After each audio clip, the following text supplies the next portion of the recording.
Selamat pagi anak-anak, hari ini hari pertama kalian masuk sekolah. Jadi pertama-tama Bapak minta kalian memperkenalkan diri kepada teman-teman kalian di sini, oke? Hello everyone, introduce my name Dira Sepira with NPM 2241181, class management 22C. Here I will explain the material about technical and technological aspect. Baik, yang pertama yaitu ada tata letak. Layout adalah proses penentuan bentuk dan penempatan fasilitas yang dapat menentukan efisiensi produksi atau operasi. Layout dirancang berkenaan dengan produk, proses, sumber daya manusia, dan lokasi sehingga dapat tercapainya efisiensi operasi. Layout ini memberikan berbagai keuntungan yaitu keleluasan ruang gerak untuk beraktivitas dan pemeliharaan, efisiensi pemakaian ruangan, mengurangi biaya produksi maupun investasi, aliran material menjadi lancar, kos pengakuan material dan barang rendah, kebutuhan persediaan yang rendah, yang terakhir memberikan kenyamanan, kesehatan, dan keselamatan kerja. Selanjutnya jenis layout. Yang pertama yaitu ada posisi tetap. Berdasarkan proyek yang disebabkan ukuran, bentuk, atau hal lain yang menyebabkan tak mungkin untuk memindahkan produknya, contohnya seperti gedung produksi kapal. Yang kedua, orientasi proses. Layout orientasi proses didasarkan pada produksi barang atau pelayanan jasa layout. Ini secara bersamaan menangani produk atau jasa yang berbeda, contohnya seperti rumah sakit. Yang ketiga yaitu tata letak kantor. Layout ini berkaitan dengan posisi pekerja, peralatan kerja, tempat yang diperuntukkan untuk perpindahan informasi. Yang keempat, tata letak berdagang inceran. Layout yang berkenaan dengan pengaturan dan alokasi tempat serta arus bermacam produk atau barang hingga banyak barang yang dipajang mengakibatkan penjualannya lebih besar. Yang kelima, tata letak gudang.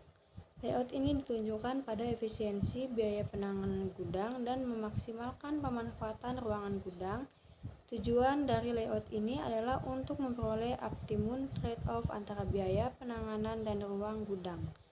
Yang kelima, tata letak produk. Layout jenis ini mencari pemanfaatan personal dan mesin yang dalam produksi yang berulang-ulang atau berkelanjutan atau kontinu. Selanjutnya yaitu pertimbangan perusahaan untuk memperoleh layout yang baik, yaitu ada kebutuhan kapasitas dan tempat, peralatan untuk menangani material atau bahan, lingkungan dan estetika, arus informasi, dan yang terakhir yaitu biaya perpindahan antara tempat kerja yang berbeda. Selanjutnya pemilihan teknologi, yaitu hal yang perlu dipertimbangkan dalam memilih teknologi, yaitu ada ketepatan teknologi dengan bahan bakunya, keberhasilan teknologi di tempat lain, pertimbangan teknologi lanjutan, besarnya biaya investasi dan biaya pemeliharaan, kemampuan tenaga kerja dan kemungkinan pengembangannya, pertimbangan pemerintah dalam hal tenaga kerja, dan yang terakhir yaitu pertimbangan lainnya.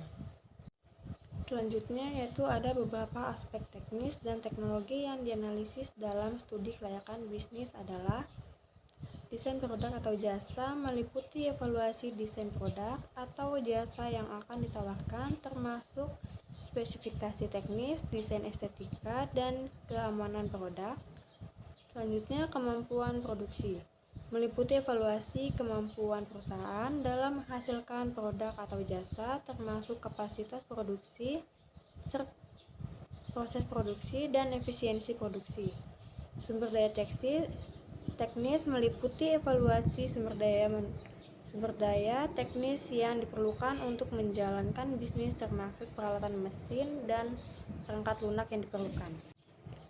Beberapa aspek teknis dan teknologi yang dianalisis dalam studi kelayakan bisnis yaitu slide kedua ada kompetensi teknis, meliputi evaluasi kompetensi teknis tim yang akan mengelola bisnis, termaksud kualifikasi, pengalaman, dan kemampuan dalam bidang teknologi yang relevan.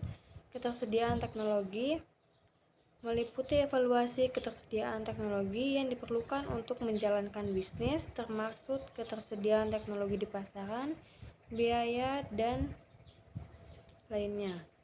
Selanjutnya, risiko teknologi.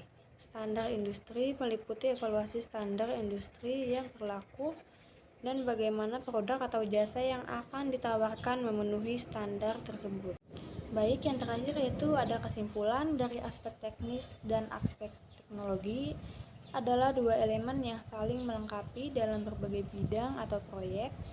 Aspek teknis berfokus pada detail operasional dan produksial yang diperlukan untuk melaksanakan suatu tugas atau proyek, mencakup metode, spesifikasi, dan standar teknis yang harus diikuti.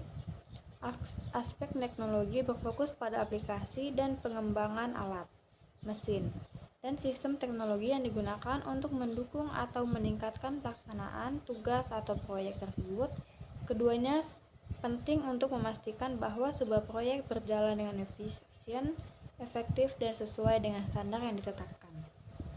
Okay, that's all my presentation. Thank you.